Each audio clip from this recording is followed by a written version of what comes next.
Hello my friends, remember there was the Russian oil storage in the Sevastopol city that they used to refuel their military ships? Well, today we have the satellite images from this area before and after the drone attack. So this was before and this is after. So as you can see, Russia lost few of the tanks out there. I would say around 9 or something like that. So this row is completely lost for Russia. But those tanks that were close to the fire also got damages, and fuel inside will not be used in the future. So I would say for Russia just 3 reservoirs left for the usage. But with the huge fire, the pipelines also got damaged and other infrastructure in that facility. So this base will not be used for a long time. However, 6 reservoirs on the south may have alternate infrastructure for them personally, and maybe Russia could use them. I've took this one from the Russian media just to show you the nonsense in their society. So here we have the teenage guy, and he installed the F-18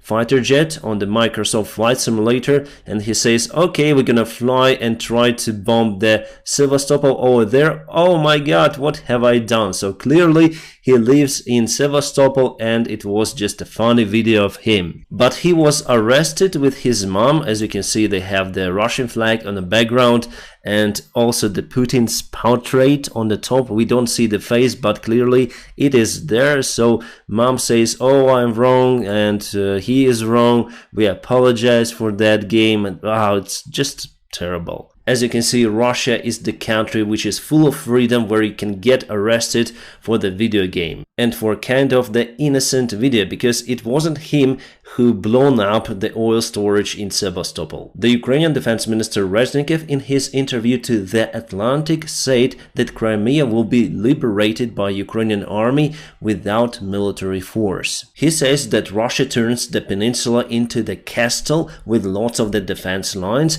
but we may cut the supplies for the Russian army. And definitely, if you look at that peninsula, you only have the supplies from the north over here, and with a successful counterattack of Ukrainian army we may cut it, and the only supply is left in Kerch, and the Kerch bridge is not working fully, and there could be more troubles with that supply line. So the situation for the Russian army will be the same as it was in Kherson. They may continue to stay there for some time, but after a while, as every castle which is surrounded, Russians would have to leave it. And as for me, it's the best scenario, because if we go with our military forces to Crimea, we'll have lots of the losses. It is better to act smart using the vulnerability of the Russian army in Crimea. So if our officials speak about the Crimean Peninsula, it means that the counterattack will start over here on a track to Melitopol and maybe to Mariupol. And you may say that it will be the damage for the reputation of the Russian army if they leave the Crimean Peninsula. That's why Russia may perform some sort of the disaster on their territory,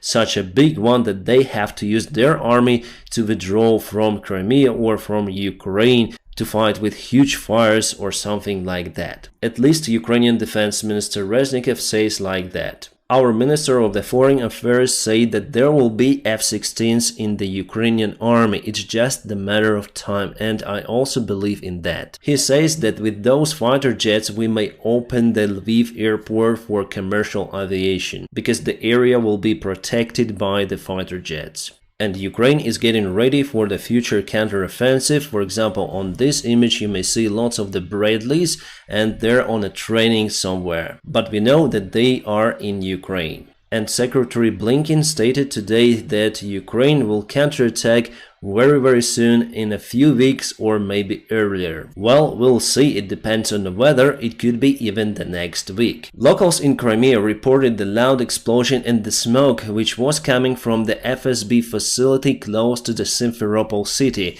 and this facility used for the training of the FSB. It could have been just the fire that they used for the training, but it was really huge. One more Russian train with lots of the fuel and military supplies went off the rails in Bryansk again. It's the second day consecutive. Then Russia faced with the same circumstances for their trains. Again, they say that it was the sabotage act since the railways were damaged by explosion. Again, we have lots of the air range just right now in many regions of Ukraine. Russia launched the Shahed drones. Today, Prigozhin posted the fake that they've destroyed the armored vehicle with the Ukrainian territorial defense general. His name is Igor Tatsura, and definitely he is very close to the front lines near to the Bakhmut, but from official channels, from Ukrainian channels, we have the confirmation that he is alive and it wasn't his car. But the road to Bakhmut, the only supply line that we have, is still very bad.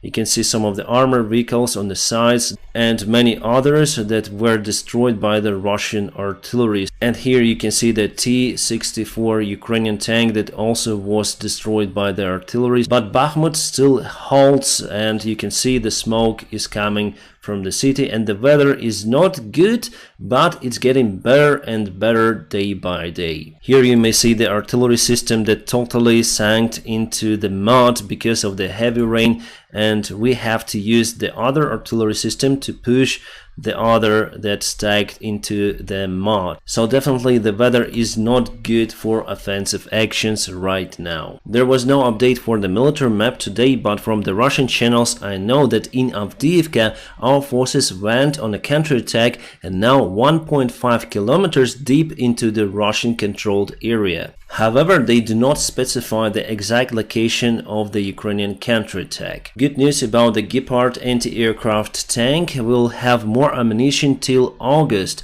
There was the problem with ammunition shells because most of them are produced in Switzerland, and Switzerland is the neutral country. So Germany promised to solve that issue. I don't know how, but they say that they will get more ammunition for those anti-aircraft tanks. Putin attended the launch of the tram line in Mariupol city that was completely destroyed. So they destroyed everything and now built something over there, like the trams, the very old trams, and he attended not by himself but via Zoom conference. We're gonna show the rest of the world the mighty trams in Mariupol, but actually those trams are made in Czechoslovakia long time ago during the USSR period. Russia is the big circus country. Just look at the faces of those people. They're kind of unhappy living nowadays in Mariupol that was totally destroyed by the Russian army. So yes, about the map, my friends, there was no update for today. Hopefully there will be some change in favor of Ukraine, obviously, tomorrow, since we know the information that our guys went on a counterattack in Avdiivka, and little by little we are taking more ground in that area. So the attempt of the Russian army to get Avdiivka under their control totally failed. And now please press the like to this video, and also if you want to support my job, you may find some of the links in the video description just below. You may also support me on Patreon or on a sponsorship on this YouTube channel. My friends, I wish you all peaceful skies wherever you are, and have a great time.